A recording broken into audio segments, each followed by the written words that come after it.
Triangles. Quarter square triangles are kind of fun to play with too. And there are easy ways to do that. Okay.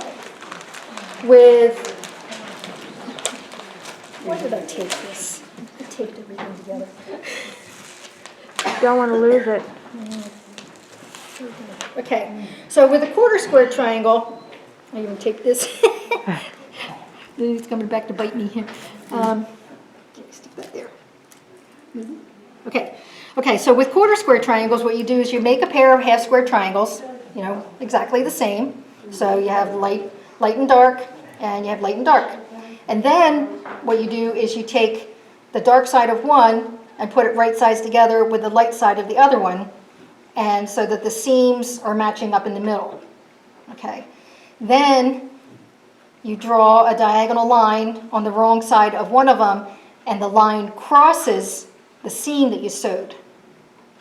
Okay. Then sew down and back, and then when you cut it apart, you end up with two quarter square triangles that are the same.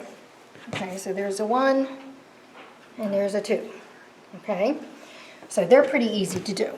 Okay, now this is with two colors. Okay, so one light and one dark. Okay, then if you want to do it with three colors, what you do is you make two sets of half square triangles. If I can get this thing open. Come on. Okay. So one set with, for example,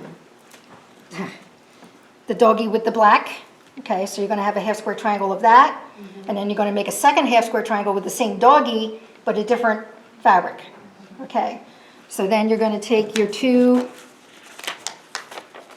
half square triangles, again, right sides together, light to dark, dark to light, nesting the seams in the middle. I usually pin on each side of that center seam. Draw your diagonal line, sew 1/4 inch down and back, and then you end up with two more quarter square triangles, okay, but with three colors. Okay. 4 colors is basically similar to this, but you do one set with each pair of fabrics. So you would have your doggy with the black again as one half square triangle, and then your gingham with your blobby swirly print as your other half square triangle, right sides together. Draw the diagonal line that crosses the seam, sew down and back, cut it apart, and now you have matching quarter square triangles with 4 fabrics in it. Okay. Now, one more step, and this is kind of cool, especially if you like to have what's called a dog tooth finish. Anybody familiar with that? Usually you do it with applique, and there's a lot of little triangles. It's like a square, but one little quarter of the triangle is, like, for example, red. Okay, it's for a border. Okay, and so it would kind of look maybe like that from a distance. Okay, so by piecing it, you can eliminate all that applique time. Okay, so what I do, but what happens is you end up with one unit with a diagonal seam going that way, and the other unit with a diagonal seam going this way. Okay, so what I usually do is, if I'm going to use it for a border, I'll take all of these units and put them in one stack, and these units and put them in another stack, and do one border this way, one border this way, and the same thing for the top and the bottom. Okay, so that way they're not kind of going back and forth, and it looks more uniform. Okay, so but with this one, what you do is you make your regular half square triangle with your doggy and your gingham, and then you take another plain square of your doggy, put that right sides together with your half square triangle, draw a line that crosses that original seam again, 1/4 inch down and back, and then So then you end up with your, what I call what do I call these? Half and half. Because it's half quarter and half half. I don't know if that's the right name or not, but it seems to work. Okay, so that's another thing you can do with these. So there are many things you can do with the half square triangles, but the main things are measuring, cutting, sewing, pressing. If you can kind of master those things, you know, so basically a lot of times it has to do with slowing down a little bit, you know. We're all in such a big hurry to try to make everything, and we want it to be perfect, but we also don't want to have to square off every single little triangle that we're making too. So that's one of the things that we want to try to avoid if we can. So, does anybody have questions? I have a pressing question. Yes. One of the videos that I had watched, she always talked about setting the seam Right. before you opened it and finger press. Yes.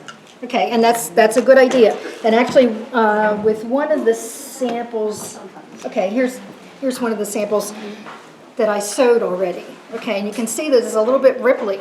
Okay, so even with these guys, I'll set the seam before I cut it apart.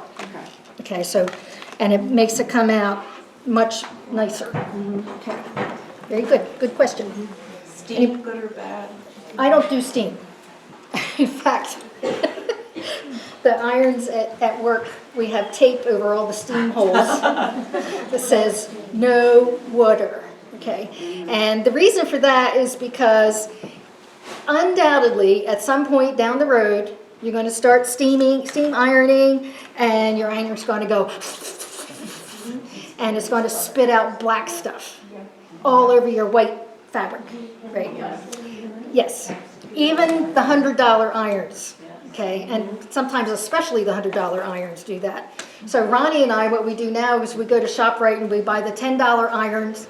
We put a piece of tape over the nozzle where you would put your water, and put no water on there. And if we need to dampen something, we use a squirt bottle. Okay.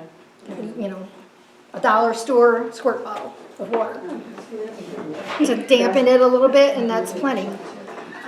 Best press Steam, or start? best press is good. Best press works really good. Yeah, so, okay. So that's my thing on steam. Tape. Tape over the hole. Yes, right. And especially like my husband, he irons his shirts at home, his own shirts, you know. God bless him, you know, because he knows he would wait a very long time before I did. And I put tape over the iron so he wouldn't put it on there either. And he uses my little water squirt bottle, but he never puts it back. And it just makes me nuts. In fact, he was in there yesterday and ironing something, and I kind of glanced over and I said, "Did you put the water bottle back?" And he goes, "Well, I don't know." Then he comes in a few minutes later, he goes, "Oh, I guess I didn't." And I said, "You never do." So, anybody else have any questions? Okay, it's not even midnight yet. Okay? Okay, thank you.